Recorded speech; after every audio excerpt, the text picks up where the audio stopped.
In the autumn of 1864, a Union general made a decision that would fundamentally alter the character of the American Civil War, and arguably, the character of modern warfare itself. William Tecumseh Sherman chose to march an army of roughly 62,000 men directly into the heart of enemy territory, cut off from his own supply lines, with no intention of engaging the Confederacy's remaining armies in the region at all. His target was not a battlefield. His target was the will of an entire civilian population to continue supporting the conflict. This is an analysis of Sherman's march to the sea, the strategic logic behind it, the mechanics of how it was carried out, and why historians continue to debate whether it represents one of the earliest true examples of total war in the modern era. To understand the strategic thinking behind the march, it is necessary to understand the military and political situation Sherman faced in the fall of 1864. By September of that year, Union forces under Sherman's command had captured Atlanta, a critical Confederate rail hub, manufacturing center, and supply depot. The victory was significant, but it did not, by itself, end Confederate resistance in the region. General John Bell Hood's Army of Tennessee remained a threat, maneuvering north in an attempt to draw Sherman into pursuit and disrupt Union supply lines. Sherman made a calculated decision at this point that diverged sharply from conventional military doctrine of the era. Rather than chase Hood's army, he detached a portion of his forces under General George Thomas to deal with that threat separately, and turned the bulk of his own army, roughly 62,000 of his most capable soldiers, away from any opposing Confederate army entirely and toward the Georgian interior. This was, by the standards of 19th century warfare, an unusual and risky choice. Armies of the era were generally expected to maintain a continuous supply line back to a secure base, a lifeline of food, ammunition, and reinforcement. Sherman deliberately severed that lifeline.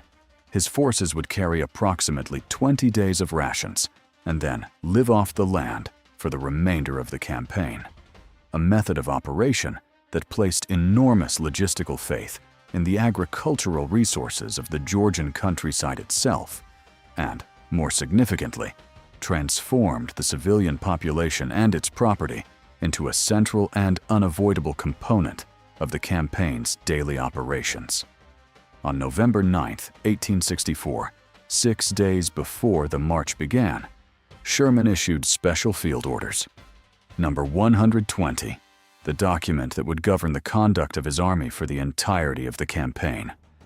The order divided the army into 2 wings, established a structured system of foraging parties responsible for gathering food and supplies, and laid out explicit rules of conduct.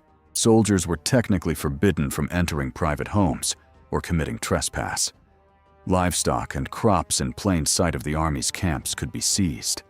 And critically, Sherman granted his corps commanders discretionary authority over the destruction of mills, cotton gins, and other property, with a specific instruction embedded directly in the order. In areas where the army marched unmolested, destruction of civilian property should be limited. But in areas where guerrilla fighters or hostile civilians interfered with the march, commanders were authorized to enforce what the order itself termed a devastation more or less relentless. That single clause captures the strategic philosophy underlying the entire campaign. Sherman was not attempting to eliminate the Confederacy's remaining field armies through direct combat. He was attempting something more psychologically calculated, to demonstrate to the civilian population of the Confederate heartland that their government was fundamentally incapable of protecting them, that continued resistance carried direct and immediate material consequences, and that the war being waged in their name could no longer be contained safely to distant battlefields.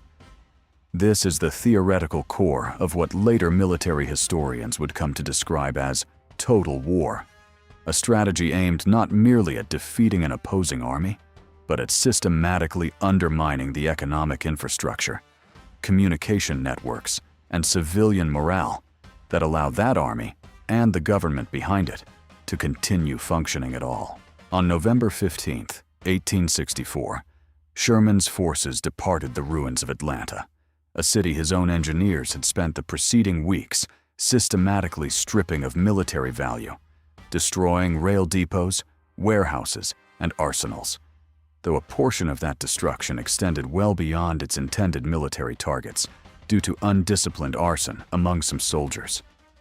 From Atlanta, the army advanced in 2 parallel columns spread across a front that would eventually stretch nearly 60 miles wide, a deliberate tactic intended to maximize the geographic area affected by foraging and destruction, while making it functionally impossible for the thin remaining Confederate defense forces in Georgia to concentrate against any single point. The core mechanics of the march centered on organized foraging parties, soldiers nicknamed bummers, tasked with ranging out from the main columns to collect food, livestock, and supplies from the farms and plantations along the route. Sherman's planning for this foraging was methodical rather than improvised.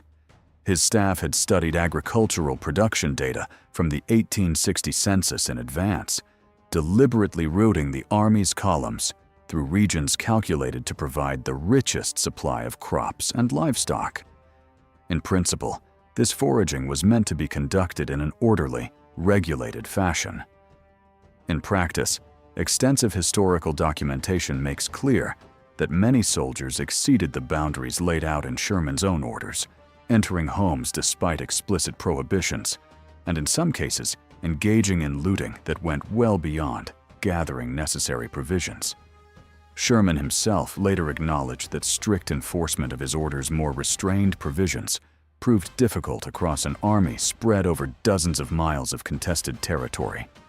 Beyond foraging, the systematic destruction of Confederate infrastructure formed the second major pillar of the campaign.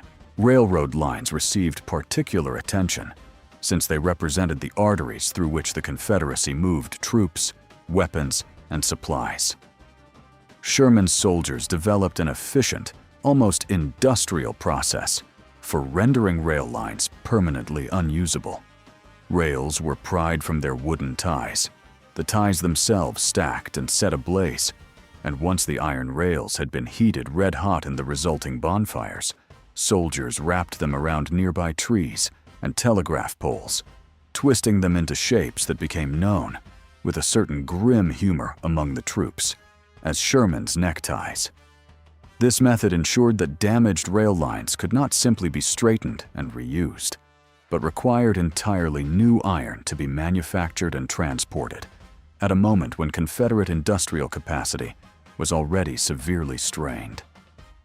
We analyze the pivotal decisions that forged the modern world, working to preserve the voices and lessons of our past before they are lost to time.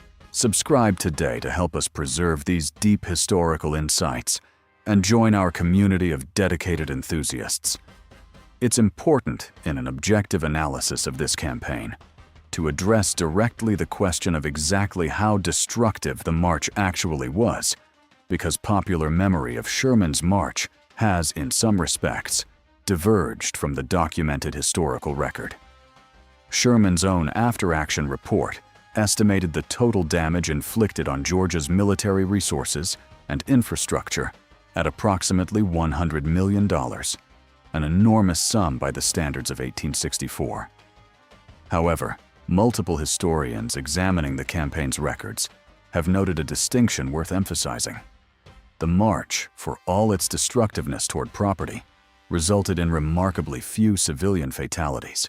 Sherman's stated targets, according to his own orders, and the analysis of numerous historians since, were foodstuffs, industrial capacity, transportation infrastructure, and government property, not the deliberate elimination of non-combatants.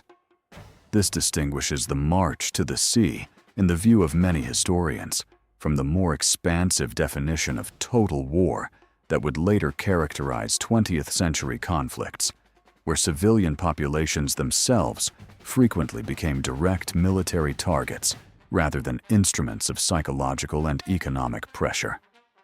That said, an objective account cannot ignore the incidents where the campaign's conduct proved genuinely tragic for those caught within it.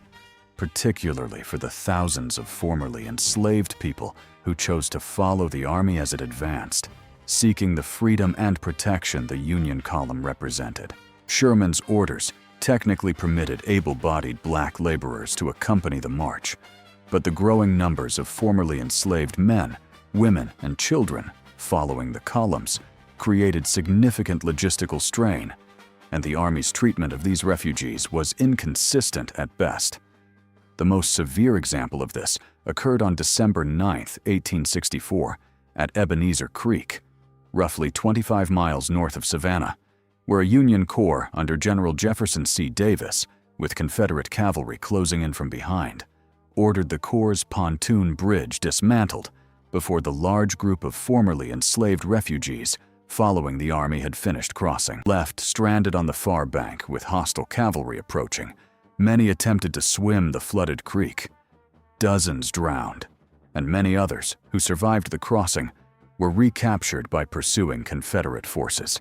Sherman later defended the decision as a difficult but necessary reality of maintaining the Army's pace, a defense that remains one of the more ethically contested aspects of the entire campaign, and a sobering reminder that the psychological and strategic calculations driving total war did not exempt even those the Union claimed to be liberating from becoming collateral losses to its logic. As Sherman's forces advanced deeper into Georgia, the campaign's psychological dimension became increasingly apparent, and arguably more consequential than its material destruction. When the Army reached Milledgeville, Georgia's state capital, soldiers staged a mock session of the abandoned state legislature, symbolically repealing Georgia's ordinance of secession in the very chamber where it had originally been passed. It was a theatrical gesture, but a calculated one, designed to underscore to the Confederate population that their state government's authority had been rendered meaningless in the face of the advancing Union column. This is, in many respects, the defining feature that separates Sherman's campaign from a conventional military operation. Its objectives were measured not solely in captured territory or destroyed infrastructure, but in the erosion of confidence, both among Confederate civilians and, crucially, among Confederate soldiers serving elsewhere, who received letters from home describing a conflict their own government could no longer contain. The strategic logic here reflects Sherman's own stated philosophy, articulated both during and after the war. He believed, based on his correspondence and later writings, that a swift, sufficiently disruptive campaign, even one that inflicted significant material hardship on Confederate civilians, would ultimately reduce the total human cost of the war by shortening its duration and discouraging continued resistance. Whether this calculation proved correct remains a subject of genuine historical debate. Critics have argued that the march's psychological toll on the Confederate population reflects a strategy that treated an entire civilian population as a legitimate instrument of coercion, raising ethical questions that extend well beyond the immediate tactical results. Defenders of the campaign counter that, measured against the sheer scale of losses inflicted by direct battlefield confrontation throughout the rest of the Civil War, a campaign that destroyed property while largely avoiding civilian fatalities represented, in relative terms, a less costly path toward ending the conflict. By early December, Sherman's two columns had converged on Savannah, a well-defended coastal city that represented the campaign's final objective. Rather than mount a costly direct assault, Sherman opted for a siege, cutting off the city's supply lines and communications.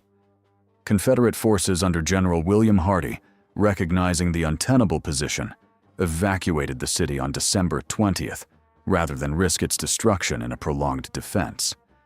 Savannah's civilian leadership formally surrendered the following day, and Sherman, in a now famous message, offered the captured city to President Lincoln as what he termed a Christmas present, complete with an estimated 25,000 bales of cotton and significant captured Confederate military stores.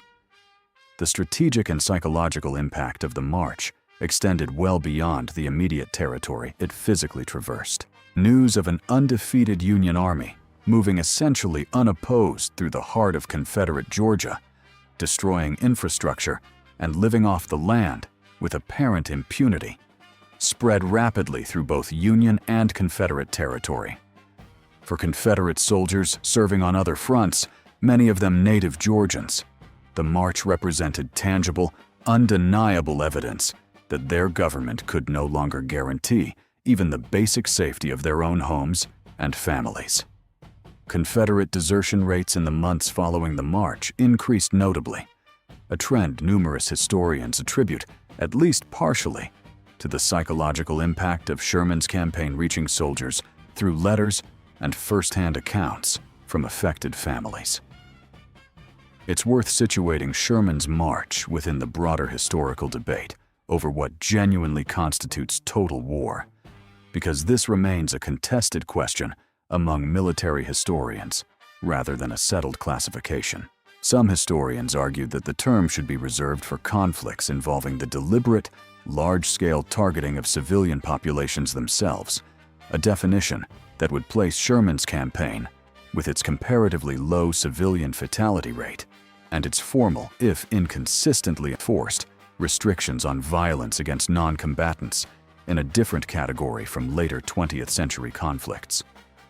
Other historians contend that the deliberate targeting of a civilian population's economic livelihood, food supply, and psychological morale, even absent direct, systematic taking of life, represents a meaningful and identifiable expansion beyond the more limited army versus army warfare that had generally characterized prior American conflicts, and therefore merits the total war classification on its own terms. Both perspectives rest on solid historical evidence, and the disagreement ultimately reflects differing definitions of what total war fundamentally requires, rather than any dispute over the documented facts of the campaign itself. What can be stated with greater confidence is the campaign's lasting influence on subsequent military thinking. Sherman's approach, deliberately severing conventional supply lines, targeting an adversary's economic and logistical capacity rather than exclusively its armed forces, and treating civilian morale as a legitimate strategic objective, would be studied and referenced by military strategists for generations afterward. Elements of this thinking would resurface in far more destructive and expansive forms in the total war doctrines that defined significant portions of the 20th century's major conflicts. Sherman's march to the sea did not invent the concept of targeting an enemy's capacity and will to fight rather than solely its armies, but it stands, in the specific context of American military history, as one of the clearest and most consequential early demonstrations of that strategic philosophy and practice. A campaign whose 60-mile-wide swath of destruction across Georgia was measured, in the end, as much in its psychological impact as in the material damage left in its wake. How do you view Sherman's strategic calculus? Share this video with a fellow history enthusiast, and let us discuss the legacy of modern military strategy in the comments below.